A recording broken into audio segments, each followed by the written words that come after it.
Okay, let's start urinary system today. This is an extremely important system. The organs obviously are the kidneys and the ureters and the bladder and the urethra. There is a big difference between the ureters or the ureters and the urethra, so FYI. Kidneys, very, very important in terms of maintaining homeostasis, maintaining pH, maintaining volume of body fluids, maintaining composition of those fluids, removing wastes. That's a big piece, getting rid of these toxic substances and secreting some hormones. So here is our lovely little system. All right, you can see our kidneys and you can see the ureter going down into the urinary bladder and then out through the urethra. So these guys are in what we call, they are in a retroperitoneal position. They are behind the parietal peritoneum. They are on both sides of the vertebral column. They're in the back. The left kidney is a little bit higher than the right, and that's because you've got this big liver. It is surrounded by a renal capsule. It's very fibrous. There's also a fat capsule, and if you ever do a kidney dissection, you can see that fat. And it protects that kidney from, if you get punched or anything like that. So you can see these different pieces and parts of the kidney, the cortex, the medulla, the columns, the pelvis, the calyxes, the capsule. But we'll be going through that as we look at the kidney itself. The main thing with the kidney, the functional unit, is what we call the nephron. And that is where we're going to begin urine production. So if we take a look at this, you can see where it's positioned. All right, just FYI. But we talked about the adrenal gland, and we said we had a cortex and a medulla. Same thing with the kidney. So you have an outside capsule that is pretty tough, and then you have this outside layer, which is the cortex, and then you have the medulla inner to that, and that is made up of what we call the renal pyramids. Can you see that little pyramid shape? And the renal columns, which are in between the pyramids. Okay, and then this goes into the minor calyxes and into the major calyxes, and basically you go into the renal pelvis and down, and we'll be looking at this. And this is, if you do a blow up of this, you can see the cortex here and the medulla here, and this makes a difference because when we start looking at making urine, it depends on how far these loop of Henle go down, and this is called the loop of Henle. But each one of these little dots is the renal corpuscle. We'll talk about that. That lays in the cortex, and then you have the loop of Henle that comes down. Okay. All right, so you can see it. So several functions here with the kidney, and that is regulate the composition of the body fluids, regulate the volume. Again, we said remove these excess wastes, any water, secrete erythropoietin. Again, we'll talk about why. Secrete renin. We've already talked about that. When the blood pressure drops, renin gets secreted, and there's a reason why the kidney is the one that manages that. It does produce an active form of vitamin D that'll increase calcium absorption. So if you have kidney issues, you usually have a deficiency of vitamin D. When the kidneys are not functioning, you need to have dialysis of some kind to filter these wastes out. So you have a nice blood supply, and you have, and I'm going to say afferent and efferent, so we don't get confused, but it's afferent and efferent. But the afferent arteriole is going to enter into each different nephron.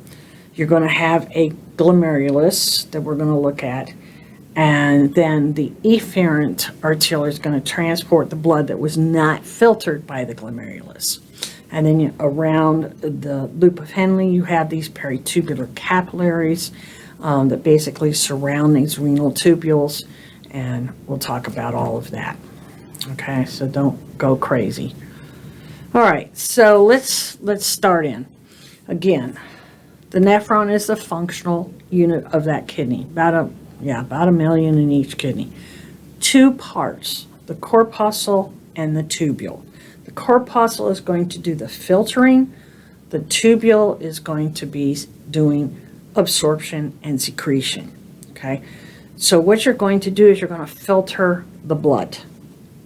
So the glomerulus is going to, it arises, basically, the blood comes in there from the afferent arteriole, and it drains into the efferent arteriole, and you basically have a capsule around it called Bowman's capsule or the glomerular capsule, and that receives the filtrate after you get it out. So let's take a look at this. Here's the afferent arteriole going in, and you can see this glomerulus. This is your capsule around. And what happens is, if you look at this, there's little pores in here. And you have high pressure behind this from the arteriole, and it acts kind of like a colander. You know, you take a pot of spaghetti, you upend it over a colander, and the liquid goes through, and the spaghetti stays on the other side. This is the same thing. You have these holes. We'll talk about these fenestrations. And some things will make it through and some things won't. So your bigger cells of your blood, you don't want to lose that. So they stay on the blood side, and what goes through this filter becomes what we call the filtrate. Okay, so the renal corpuscle consists of this glomerulus that is surrounded by a capsule, and this is where the filtration occurs. Then you have the renal tubules. Once you get through the capsule, you have this long tube, and we have it called the proximal tubule because it's closest to the glomerulus, the loop or nephron loop or loop of Henle, and then we go distal tubule, which is on the other side of that loop of Henle, which is the furthest away from your glomerulus. And what that does is the secretion and absorption. Okay, so you can see this whole thing.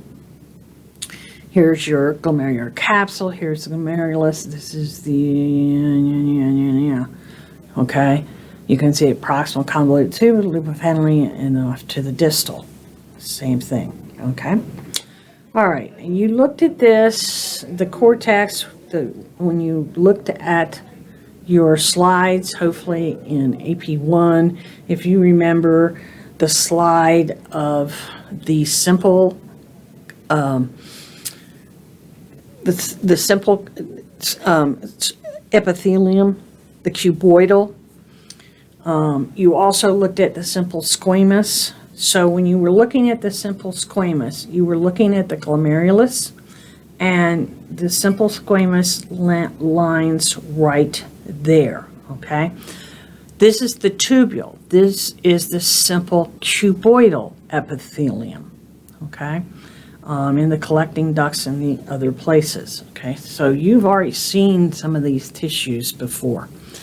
So the sequence in terms of forming the urine from the glomerulus to the capsule, to the proximal convoluted tubule, to that loop of Henle, there's a descending loop and an ascending loop, and then the distal convoluted tubule into what's called a collecting duct, and then down into what's called the minor calyx, and then the major calyx, and then to the pelvis, and then you're out the kidney and into the ureter, to the bladder, to the urethra. Okay. When you look at these nephrons, you have two types. You have a cortical nephron and a juxtamedullary nephron. And again, this depends on how far down into the medulla the loop goes. The cortical nephrons, which is most of those nephrons, are basically almost all in the renal cortex. They have very short loops,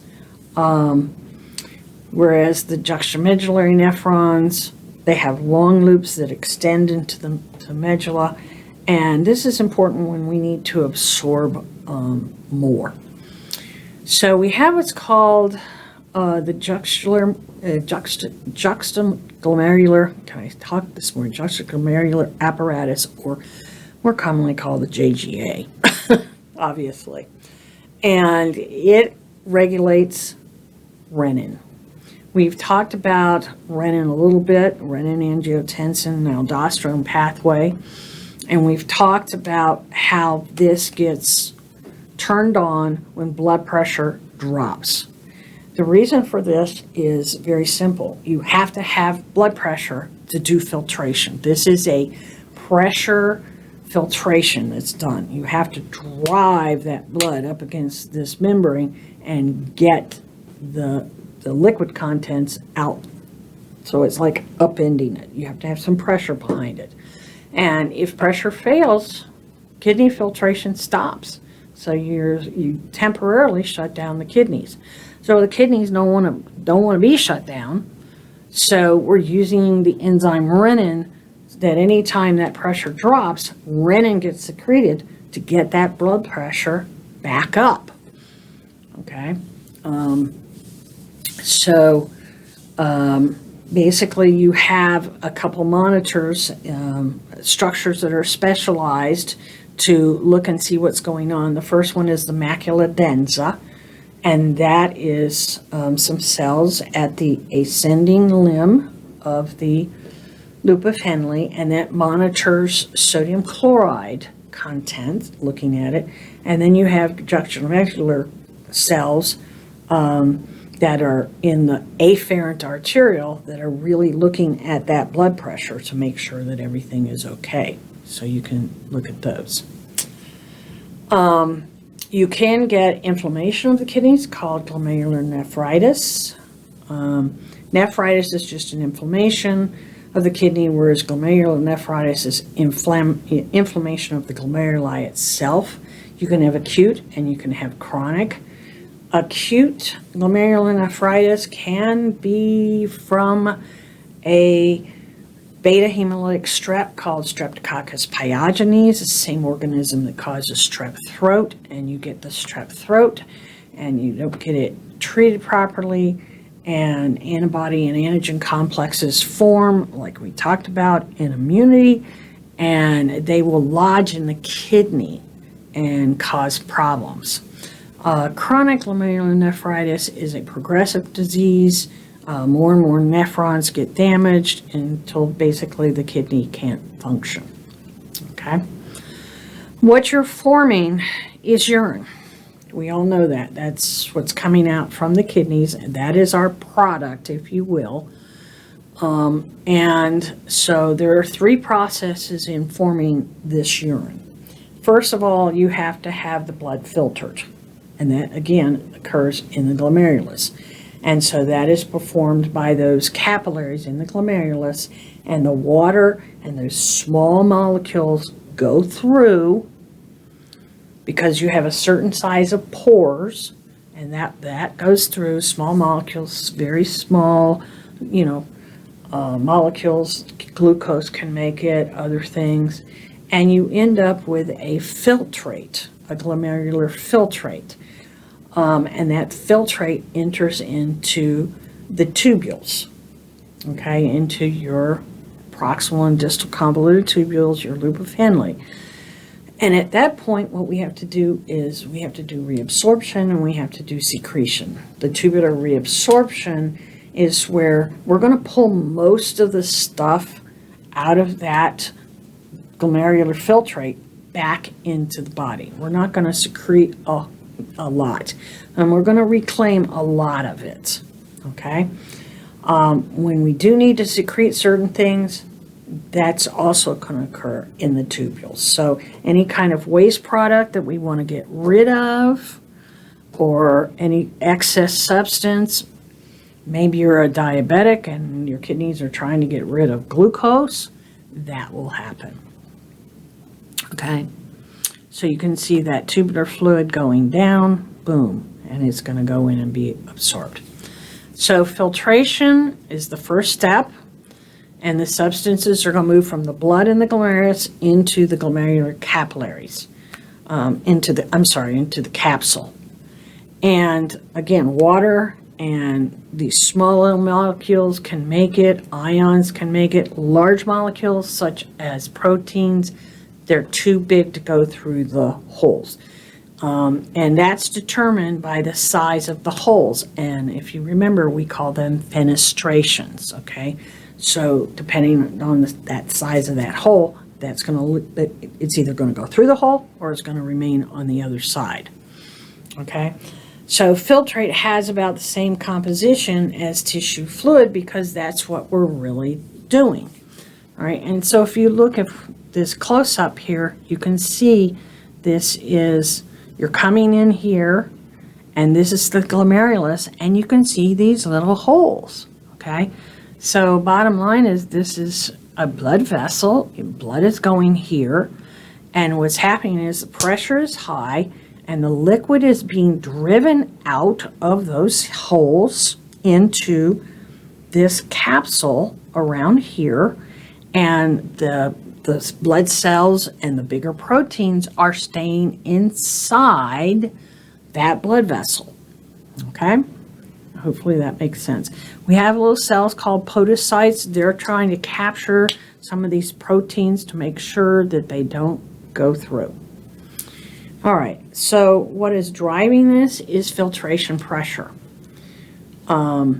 Basically, you have this hard pressure against it, is this hydrostatic pressure from the blood, and basically the afferent arterial, it has a larger diameter than the efferent arterial, and so there is resistance, and it favors this filtration, and so you have what's called this net filtration pressure, and that force favors filtration because you're driving with a hard blood pressure. All right, as you drive more liquid from the capillary into the capsule, you start to build pressure on the capsule sides, just FYI, and that's called the capsular hydrostatic pressure. All right, and then you get what's called a glomerular capillary colloid osmotic pressure, and this is due to the plasma proteins that are in the glomerulus. So you take a look at this. Here's your blood flow coming in. This is the capsule. We are driving out this direction. So because of the pressure, we're driving into this capsule. So that is the glomerular hydrostatic pressure. So that is an outward force. You don't need to memorize these numbers, but you can see that force. As you drive fluid out on this side, you start to make a capsular hydrostatic pressure, which is going to go back up against this. As you drive the plasma out, there's going to be some colloid osmotic pressure that comes back in, okay? And so your net filtration pressure is enough to drive this in this direction. And this is why if your blood pressure drops, the kidneys shut down. This filtration process shuts down because now we don't have a net filtration pressure out of the blood vessel. And you have to understand that. So the kidneys are going to try and, secrete renin to raise that pressure so we can make sure that we have enough of the glomerular hydrostatic pressure to drive this out and overcome these pressures, okay? So what we look at is the GFR. This is actually, you can get this as a blood test, and if you ever have your blood drawn, you get your BUN, you get your creatinine, and you can get your GFR. And basically, again, the kidneys receive about a quarter of the cardiac output. 20% of the blood is filtered by these capillaries. The average GFR is, and you can see this, about 125 milliliters per minute. That's how much we're clearing, all right? And only a small percentage of that filtrate that we drive into the capsule is actually excreted as urine. It's going to be absorbed in those tubules. So the GFR is directly proportional to our net filtration pressure. So if anything changes the net filtration pressure, the GFR, your glomerular filtration rate, will also change, okay? So you have autoregulation that keeps this GFR fairly constant, and we will manage that by increases in blood pressure causing vasoconstriction to that afferent arterial. Okay.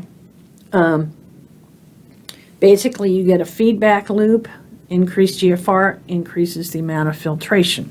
When there's excess salt, reaches the macula densa, the afferent arterioles vasoconstrict, and so you're trying to manage this.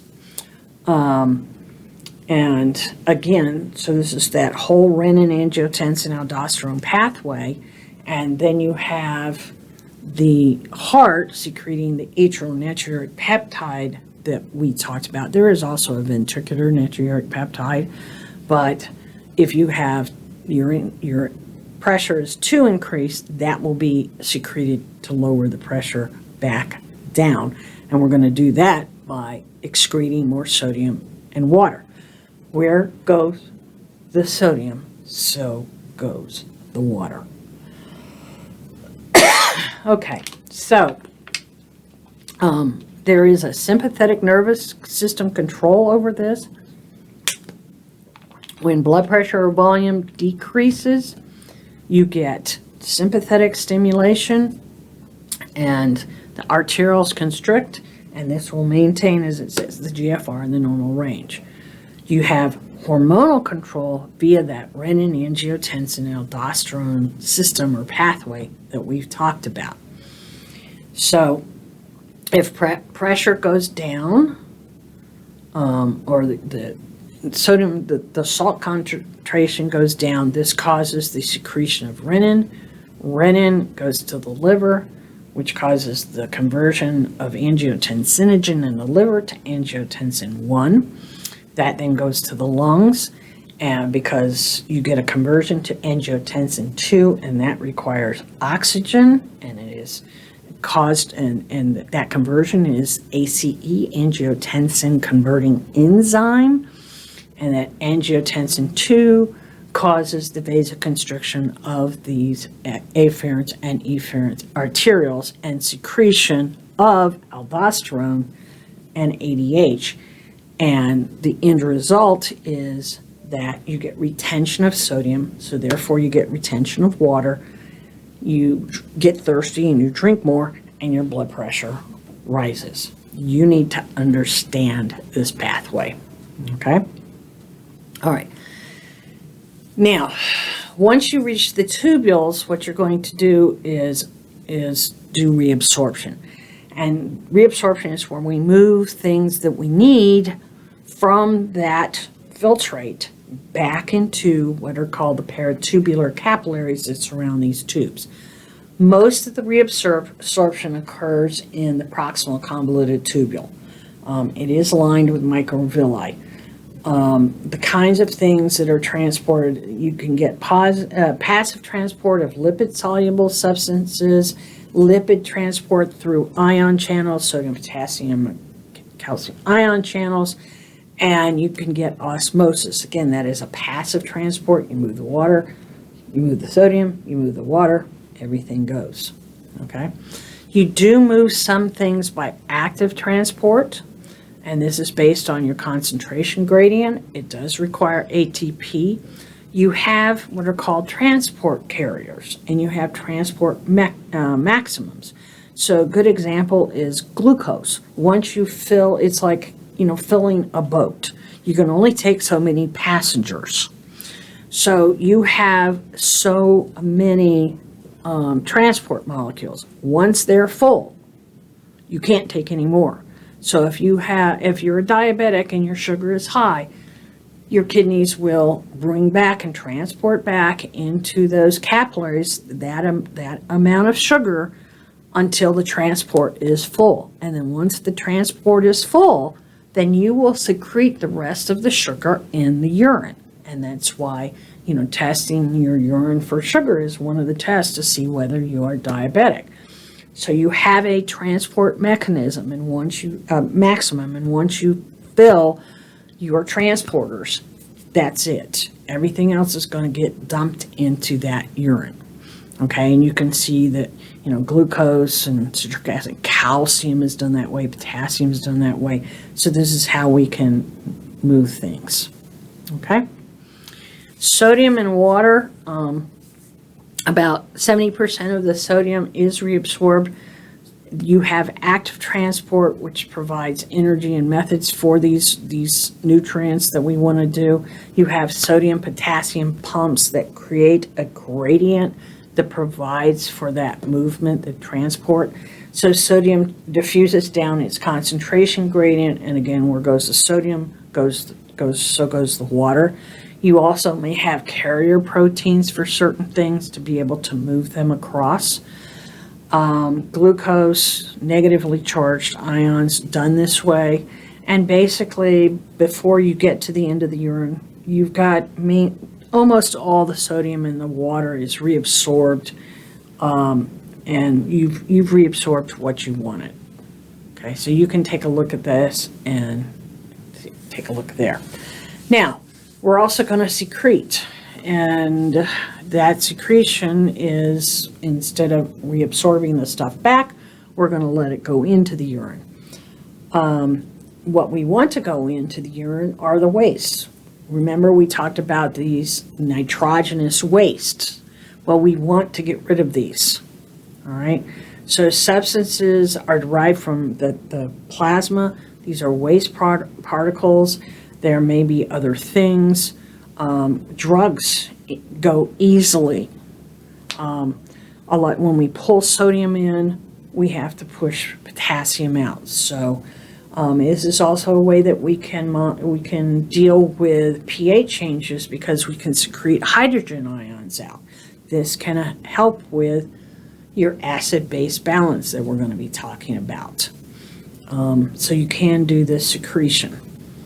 Okay, so again, there's hormones that we've already talked about affect the concentration of the urine, particularly sodium, depending upon whether we want to raise the blood pressure or lower the blood pressure. The kidneys have the ability to maintain this depending upon their ability to concentrate the urine. How concentrated do we make the urine? And a lot of this is dependent upon hormones. That basically we have this antidiuretic hormone, ADH, antidiuresis. So if you think about it, if ADH is present, the distal convoluted tubule and the collecting ducts become permeable to water, and water is reabsorbed. If that is absent, it becomes impermeable to water. So it all depends on what's going on. For example, if you drink a lot of alcohol, the reason why you have to go to the bathroom is alcohol is an ADH inhibitor, just saying. Okay. But you can make urine very concentrated, or it can be dilute depending upon what you need. And you can take a look at the difference, and you can see. You're just going to, concentrated urine is move that water out of that collecting duct. There is a mechanism in the juxtamedullary nephrons that keep the fluid hypertonic, so a concentrated urine can be produced. There's not much to do a regular urine. There's not much to do a very hypotonic urine, but if you want to make a concentrated urine, you need to pull together these the nephron loops, and you have to actively reabsorb the sodium and the chloride. And this mechanism is called the counter current mechanism. And basically what you're doing is setting up, again, a concentration gradient. Okay. All right, so you can look at that. Things that are excreted, the urine is made up of primarily urea. And again, this is a byproduct of amino acid catabolism. And so this is a reflection of how much protein you put in your diet. But you absorb about 80%. The rest of it is excreted in the urine. A big portion of that urine is urea. Uric acid, this is a product of nucleic acid metabolism. If you get an excess of it, it can deposit in your joints and cause gout. It's very painful. Hopefully that gets excreted out. So let's take a look at urine itself. This helps us look at what's going on in the body. I used to work for one ER physician that almost every patient that came in the ER got a urine, because there's a lot of things that get tested, and you're going to get that as one of your exercises for lab. But it is about 95% water. There are waste products, as we talked about it: urea, uric acid, creatinine, okay, protein, and it has electrolytes in it. The volume runs depending upon what your activity and how much you're drinking and everything like that. So it depends on whether you're sweating, what your temperature is, how much you're going to actually excrete. You have what's called a renal clearance, and this is a test that tells us how well the kidneys are actually clearing the waste products. One that we usually do a lot of is this creatinine clearance test, and we can use that to determine whether how much glomerular damage is occurring, and looking at the progression. So the doctor may do several of these and to see whether this renal disease is actually progressing. Requires a 24-hour urine, and requires that, you get blood drawn with it. We do urine creatinines and that sort of thing. This can get a little difficult, so a lot of times the doctors like to use the calculated GFR that we can get to make that a little easier. Okay, once we form this urine and it goes through the collecting tubules and into the collecting ducts, once it goes through those convoluted tubules and it drains into the collecting duct, then it goes out through openings into what we call the renal papillae, which drain into the minor calyxes, which then drain into bigger major calyxes, and then drains into the renal pelvis. In the lab, we're going to look at this kidney. We have a real kidney that you're going to be looking at in your laboratory exercises. So from the pelvis, the renal pelvis, it then goes into the ureter and into the bladder and out. So your ureters, we know the ureters, transitional epithelium that you guys studied in AP1. But all it is a tube that drains that urine from that kidney down into that bladder, okay? And there are peristaltic waves that actually transport that urine. You can get it obstructed, and that can be a kidney stone, which is quite painful, okay? But you should have, if you get an obstruction, you may get some pain, because you will get pain, because you get these waves in that ureter. They try and move that stone, and it's not fun. All right, some kidney diseases. We already mentioned glomerulonephritis. This is progressive. This is especially a chronic. It's if you look at it, you have an elevated blood urea nitrogen, an elevated creatinine, you get a decreased glomerular filtration rate, decreased protein in the blood, And basically this can lead to what we call end-stage renal disease, and that requires dialysis or kidney transplant. So chronic glomerular nephritis, basically this chronic renal disease, yeah, not fun. All right, kidney stones, again, most of them are calcium oxalate. Some of them are uric acid, some of them are other things, but they form in the collecting ducts in the renal pelvis. They do cause severe pain, nausea, and vomiting, and most of these kidney stones will pass on their own. If they don't, you can use what's called lithotripsy, which is using ultrasound to shatter those stones, or they can be removed surgically. The tendency to form these stones is inherited. Some of the causes is taking calcium supplements, and those with that inheritance, having excess vitamin D, having a blockage, getting chronic UTIs, urinary tract infections. All right, so from there you go into the bladder, and this is going to store that urine.